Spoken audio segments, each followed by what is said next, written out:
Hi everyone, it's Amy. I decided to make a really quick video, or just a video on connecting with nature around you and um, the elements and moon cycles and sun cycles and all of that good stuff. Um, and especially it's helpful for beginners, but also people who've been on the path for a while to kind of recenter yourself. So I might be a bit biased because I did start out as a green witch and a kitchen witch type of thing. That's where it started, and that's still mostly what I do. I'm very connected and centered kind of in the earth and stuff. Very, very focused in, you know, the elements and plants and animals and all that stuff.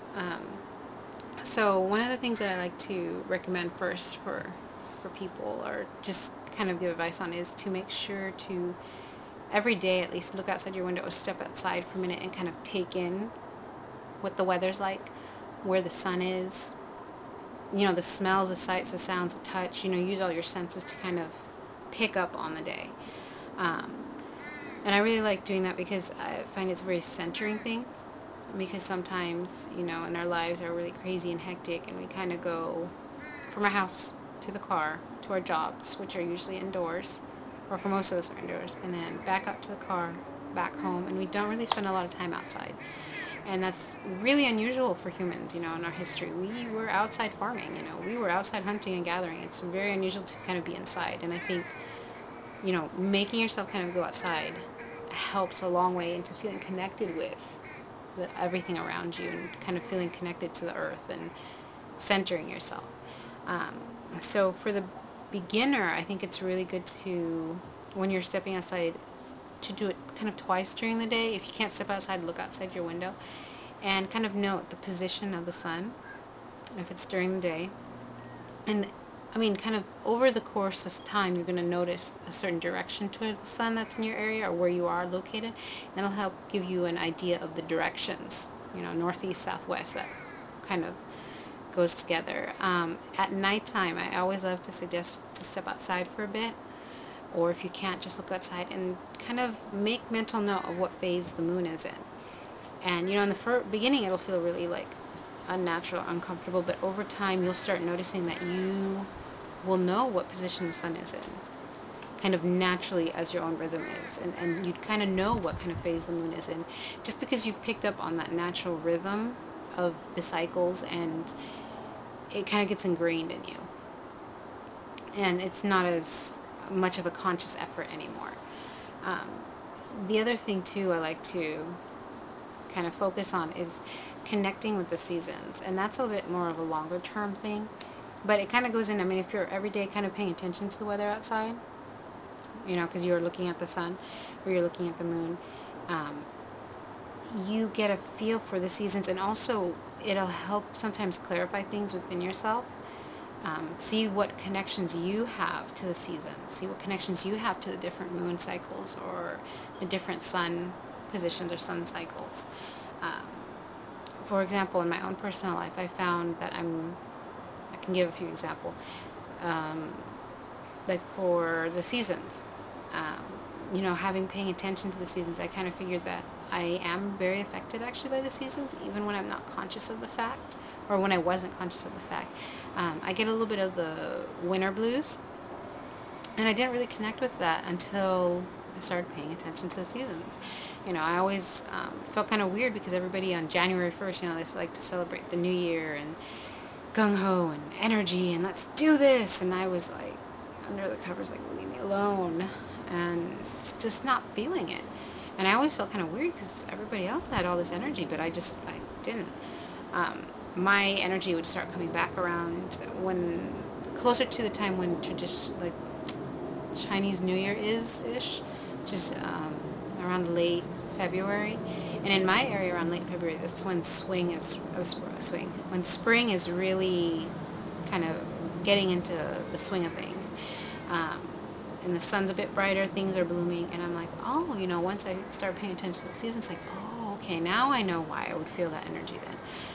It's the seasons changing. It's like, even though as like a modern human being in the Western world, I'm kind of removed from a lot of like natural or cycles and all that. it still affects me because I'm still, of this world. I'm still an animal. I'm still being here on this planet. And, our ancestors kind of evolved with the earth. So it would make sense that it would affect me. And the other thing too, especially as a woman, the moon cycles are very, very tied into, for me at least, menstrual cycles. It's not as rigid as some would say, like, oh, I'll be this phase of the moon, whatever. But it's kind of good to know, if I'm looking at the moon, or if I feel like, oh, okay, this phase, oh, okay, I have to get ready, I have to do some preparations. Um, it's helpful for that, and it also helps me kind of connect more with the lunar energy type of thing, because it's like, okay, I am physically connected to that somehow. I do have that, that being affected by it type of thing. The other thing I really like to also do is connect with the elements, and that can be really, really simple. Pick one element and just kind of make it the focus of your week or month or something like that. And you don't have to do it every day, but it's something to really focus on. For example, let's say you pick water, and for a month that you're going to focus on that element whenever you run into contact with it. Kind of focus on how does it feel at different temperatures. The feeling of the water when it's cold versus when it's warm versus when it's hot. What about the water vapor? When it's boiling, when things are added to it, how does that change? How does it react to it? When you're freezing water, you go from a liquid to a solid, but there's an in-between stage where it's not quite liquid, not quite solid. Pay attention to that. Play around with that. See how water reacts, and just put yourself in that, in that mode. Because, a lot of times I feel like people go, oh, the elements, yeah, I know all about fire, I know all about earth, blah, blah, blah. But they've never really connected with it, and they're using other people's views of those elements as their own. And I feel like sometimes what I may view as part of water is not necessarily something somebody else would view. And also some of the things that I would attribute to different elements in terms of, I don't know, descriptions aren't standardized.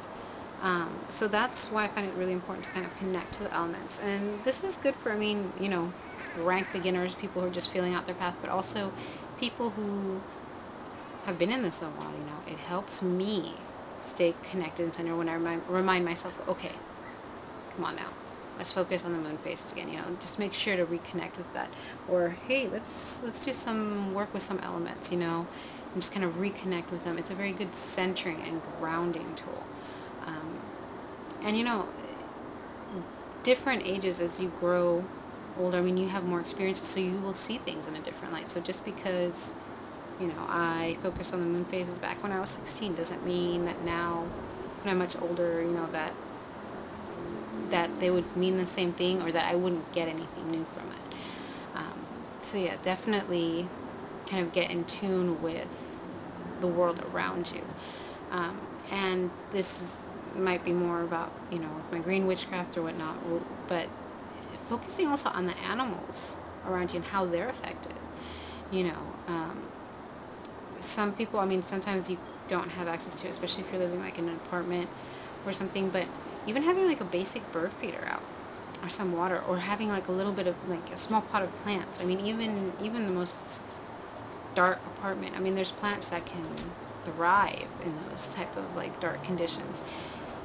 And you can learn stuff from plants and animals, and in general, nature based stuff. And just having that in your life, especially, I feel like, especially as a witch or magic leaning individuals, it's really, really important to kind of stay connected, because that's kind of where a lot of power comes from, is being connected. And it's a good centering tool. It makes you realize things within yourself, and it makes you feel more connected to things, and that can always be a good thing. So I hope this was helpful. If you guys have any questions or comments, leave them below, and I'll get back to you guys as soon as possible. Blessed be.